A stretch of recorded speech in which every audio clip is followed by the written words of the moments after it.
Hello, and welcome back to my channel. I am V.I. King. When history is forgotten, it teaches us nothing. Yet when preserved, it becomes a great teacher. It teaches us humility and reveals our strengths. And it can also strengthen our weaknesses. Through experience, it teaches us wisdom. Much can be learned through history, especially in times of deceit and disbelief. So with these historical documents, let's learn together. Right now, I'm going to be reading to you some things I wrote down from the book, The Life and Times of Jesus Christ, which, right here, it's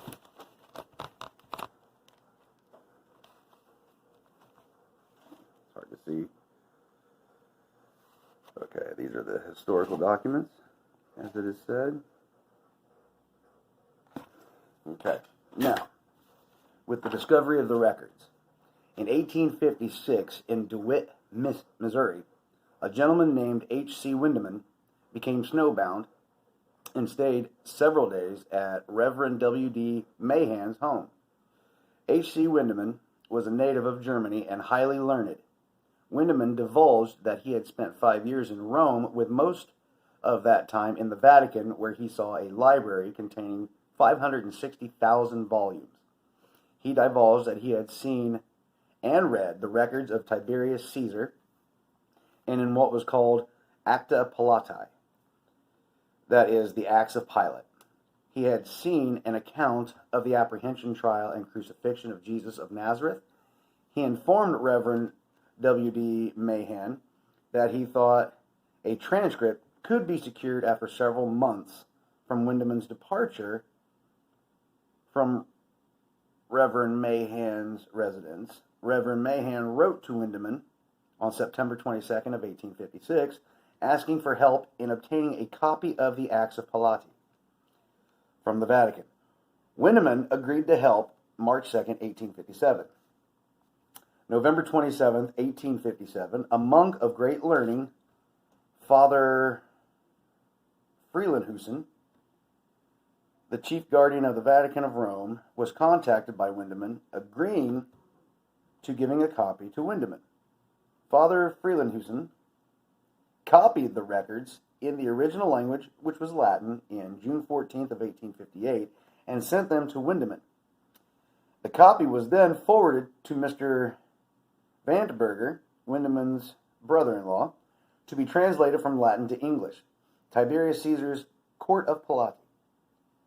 Translated to English and sent to Reverend Mahan, April 26th of 1859, followed by years of investigation because of these documents. Found many of such records still preserved at the Vatican in Rome and at Constantinople, carried there by the Emperor of Rome about the middle of the 3rd century. September 21st, 1883, Reverend Mahan set sail for these foreign lands to make the investigation in person, believing that such importance to the world, such as the death of Jesus of Nazareth, had to have some records of courts, legislations, and histories by his enemies. After many years of study and after consulting various histories and corresponding with many scholars, Reverend Mahan received assistance from two learned men, Doctors McIntosh and Twyman, Twyman. As a result of their help and research and dedication, these documents have been translated and written in English so that you, the public, might have the opportunity to read and experience these collected documents. All right, that was chapter 1. This is chapter 2, a short sketch of the Talmuds. The Hebrew word lamad signifies to teach and to teach by example. The word example is always understood.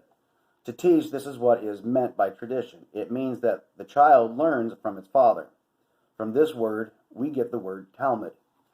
We also have the word shano, which means to learn, and gamor, which means having learned or having ceased to learn.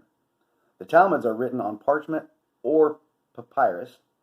The scroll is about 20 inches wide and wound around a roller. From these Talmuds, there have been many books written by the Jewish rabbis. The most important is the Mishnah. Its name indicates that it is the law. It contains the laws of all nations, of a part of the laws of the various nations of the earth, such as the Jewish thought, Sanhedrin thought were compatible with the laws of God. Its principal teachings are what we would call the moral law of God. That is to say, anything is right if God says it is right. And this is the only reason why it is right. The work has been the great reference book for the Jewish rabbis in all ages. It was translated and compiled by Hillel, and is a very useful book for scholars. The next in point of value is the Tosefta, or Tosefta. This word in the Hebrew means treatment, and contains mainly the ritual of the temple service. It's very extensive work, and is really a regulator of human life, containing the dealings of husband and wife, parent and child, master and pupil. In fact, it enters into all the details of life with such thoughtfulness and in such a beautiful style, that it should be exceedingly interesting to the young. It certainly contains the finest system of morals in the world. Then comes the Mechilta, which means government in the Hebrew language. The book tells of the organization of the Sanhedrin and its powers, both the greater and the less, the greater to be composed of 70 and the less of 24. These two legislative bodies had jurisdiction of the whole of the Jewish commonwealth. Although they possessed great power, it was not absolute. There was another court that exercised the highest authority of the nation. That was the court of elders and priests. The court consisted of 12 men, and its chairman was the high priest. It decided all appeals and could not be appealed from. This is the court that tried Jesus of Nazareth. And although it was a court of appeals, it had exclusive jurisdiction of capital crimes. I will give the form of a trial of an accused in the court as it is given in Mechilta. At that time that Jesus was tried by this court, the Jewish government had been deprived of its executive power. That was one of the concessions in the capitulation to Augustus Caesar. At this time, the Roman emperor's consent had to be obtained, though he had to use the Jewish soldiers, for the Romans had only 100 soldiers at Jerusalem. They were continually engaged in war and needed all their soldiers at home. When an accused person was brought before this court of the high priests, they held a preliminary trial in order, if possible, to force a plea. If they could not, the accused was sentenced and then sent to the Roman authority or governor for his approval. The accused was then remanded to the high priest, and from him to the Sanhedrin, with the charges written out and the names of the witnesses by which they had been proved. If they approved the decision of the high priest, the prisoner was sent back to the high priest for his final trial. The court of 12 men was required by the Jewish law to fast and pray one whole day before the trial commenced. They were then required to bring the Urim and Thummim out of the holy places where they were kept, and to place them before the high priest. The high priest was closely veiled, so that no one could see him, thus representing God doing his work. When there was what was called the lactees, consisting of 2 men, of whom stood at the door of the court with a red flag in his hand, and the other sat on a white horse some distance on the road that led to the place of execution. Each of these men continually cried the name of the criminal, his crime, and who were the witnesses, and called upon any person who knew anything in his favor to come forward and testify. After the testimony was taken, the 11 men cast lots or voted, and their decision was shown to the high priest. As he was too holy to act by himself, but only as the mouthpiece of God, he went up to a basin, or a ewer, as it is called by them, and washed his hands in token of the innocence of the court, thus testifying the criminal's own action had brought condemnation on himself. As soon as the soldiers saw this, they took the man to the place of execution, and there stoned him till he was dead. Not one of them was allowed to speak, not even to whisper, while the execution was going on. Nothing was heard but the pelting of stones and the shrieks of the criminal. To my mind, this would be a most awful mode of death, and one that would be likely to deter others from committing crime. Now I ask the reader to consider the mode of a Roman execution, and to see what a beautiful chain of divine providence is brought out in the execution of Jesus of Nazareth. There was a law in the criminal code of the Romans enacted by Melissan, a philosopher by nature, who taught that if a man was accused of a crime and was tried and found not guilty, he should be publicly chastised. His reasons were that the man had acted improperly, so much so that he had created suspicion. This would seem to give license to an enemy to work mischief. But the same philosopher had a remedy at hand, and that was that any man who accused another and failed to prove it by two witnesses should suffer the punishment that the other would have suffered had he been proven guilty. After the whipping was over, the Roman officer washed his hands, thereby declaring that the actions of the man had produced his own chastisement. Thus, after Pilate had Jesus scourged, he washed his hands, forever clearing the Roman government of the blood of Christ. The reader must remember that the soldiers who brought Jesus from the court of the high priest were Jewish soldiers. They were acquainted with the Jewish custom of washing the hands to condemn. Hence, when they saw Pilate wash his hands, they took it for granted that Jesus was to die. One might say that this would relieve the actors of responsibility in this matter. If a man seeks to injure me, and I, by my sagacity, avert the injury he intended and change it into a blessing, would that change the guilty intention of the first party? We also learn from Makilta that the Jewish commonwealth was divided into districts such as Palestine, Galilee, Judea, and so on. Each of these states had its own courts, or had its courts and legislatures, presided over by a high priest. This is the reason we have so many high priests spoken of in the New Testament history. These states were subdivided into smaller divisions, each of which was presided over a magistrate who was an officiating priest. If anyone will read the Makilta, he will see clearly the government of the United States of North America, and as the laws of the Jewish nation were all dictated by the God of heaven. We should appreciate them the more. The Safra means in the Hebrew language cornerstone or foundation rock, which goes to show that all these laws were founded upon God's word or authority. This is quite an extended work and is full of quotations from the various works of the ancient world. I would love to read this carefully for a year and give extracts to the people. I am sure that this little volume will so stir American scholars that these things will be brought before the reading world. But I would advise whoever does it not to trust to the printed copies of the Jewish rabbis, but go as I did to the original manuscript at Byzantium, and get it as it was written by its author.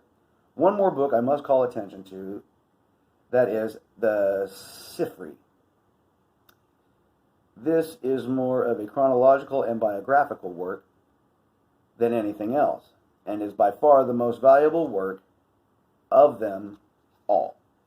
It gives the history of the great events of all of them and mentions the names of all the actors of those events, giving a detailed account of the birth, lineage, death, as well as all the wise sayings of such men as Abraham, Joshua, Moses, David, Solomon, and many others. I would like to give many extracts from this work. They would be of deep interest to the American people, as well as of great benefit to the young and rising generation. There is one extract I must give. It will be read with great interest by the Independent Order of Odd Fellows in America. It's, quote, Jacob had 12 sons, and when he saw that there were strife and dissatisfaction among them, he went and got him 12 sticks. And when he had bound them together with strong bands, he gave them to his eldest son and asked him to break them. He tried but could not. Then he gave them to the next, and so on until each one, down to the youngest, had tried to break them.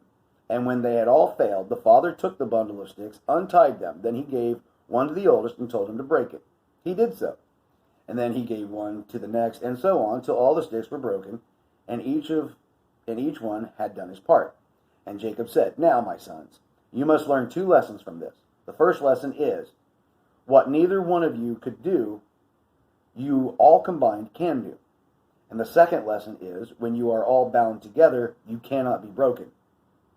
Besides these, there are the Pasikta, and Midrasham. These are all full of interesting items, sermons and extracts of sermons, and wise sayings of great men of all ages, the decisions of the great Sanhedrin on points of law and doctrine, and many other questions of great importance, and would be of deep interest to the readers of this day. Now the reader must bear in mind that the several books that have been noticed are all taken from the Talmud of the Sanhedrin, which was made in Jerusalem. These books were compiled by Hillel II, soon after the destruction of the holy city, and were made so that if the scrolls should be destroyed, they might be preserved in these. After these other translations were made to relieve the necessity of the Jews in their dispersed condition, such as the Nagad, Kikhil, Midrash, and so on. But remember, all these works were compiled from the original Talmuds by the Jewish priests, who, of course, would leave out everything that had a tendency to favor the Christian religion. In all such works, we need not expect to find anything about Jesus of Nazareth. But this, by no means, proves that such records are not to be found. We must go to the original scrolls, and there we may expect to get the truth, as the following work will show. Therefore, let the reader read and judge for themselves. Chapter 3. Constantine's letter in regard to having 50 copies of the Scriptures written and bound. It is known that the Roman Emperor Constantine, who was converted to the Christian religion, had 50 copies of the Scripture made and placed in the public library for preservation. Some historian had said that they were so large it took 2 men to open one of them. While in Constantinople, I found one of these volumes nicely cased, marked with the emperor's name and date upon it. To me, it was a great curiosity. I got permission with a little backsack, as they call money, to look through it. It was written in hierotype, which is the finest of parchment, in large, bold Latin characters, quite easy to read. As far as I read, it had many abbreviations of our present scriptures, but the facts, sense, and sentences are as full and, if anything, more complete than our English version. I judge it to be about 2.5 by 4 feet square and 2 feet thick.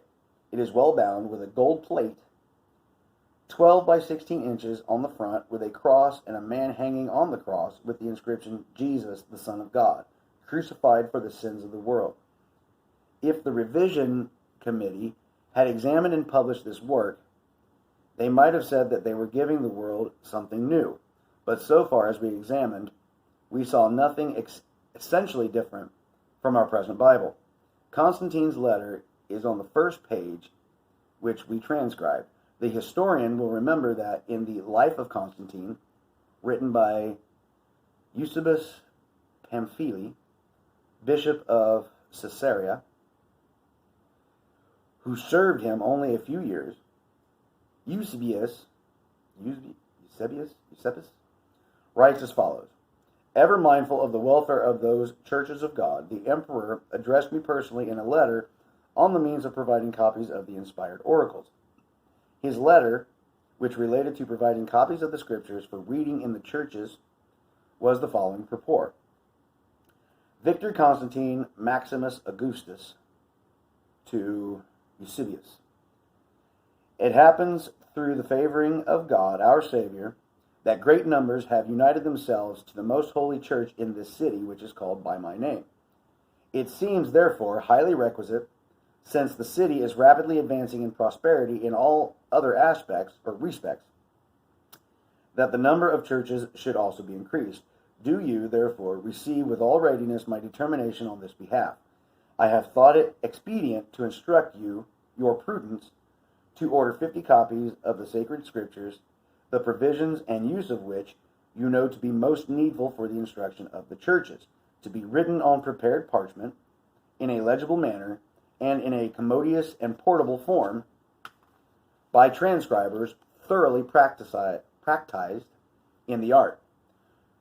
The procurator of the diocese has also received instructions by letter from our clemency to be careful to furnish all things necessary for the preparation of such copies, and it will be for you to take special care that they be completed with as little delay as possible. You have authority also in virtue of this letter to use 2 of the public carriages for their conveyance, by which arrangement the copies, when fairly written, will most easily be forwarded by my personal inspection, and one of the deacons of your church may be entrusted with this service, who, on his arrival here, shall experience my liberality. God preserve you, beloved brother." Unquote. Now this was done about 327 years after the great questions were started, and only about 270 years after the last apostle was dead. Suppose someone should write a book denying that such a man as Washington ever lived, that there never was a revolution of the United States against the King of England. What would people say of him? The children of this country would rise up and show him to be false. Then suppose there never was a man as Jesus Christ, that he never was born at Bethlehem, that he never had any disciples, and that they never organized a Christian church. And suppose someone should say that there was no persecution of the Christian church for 200 years. What would you think of a king doing such a thing as making the above described books? Remember, too, that nothing was written in those days but the most important affairs of life, because only a few men could write, and the means of writing were limited. Now, the existence of these writings was never denied for 12 to 1400 years afterward. Their intent and spirituality may have been denied, but the facts never were. Now, what ought we to think of a man who would deny events that occurred 2,000 years ago that were recorded in the records of kings and historical writers, when he had not one single record to prove it? How can he know that such records are false? He would have no history, no records of those days to prove it, and if they were false, is it not reasonable to think that they would have been proved so then?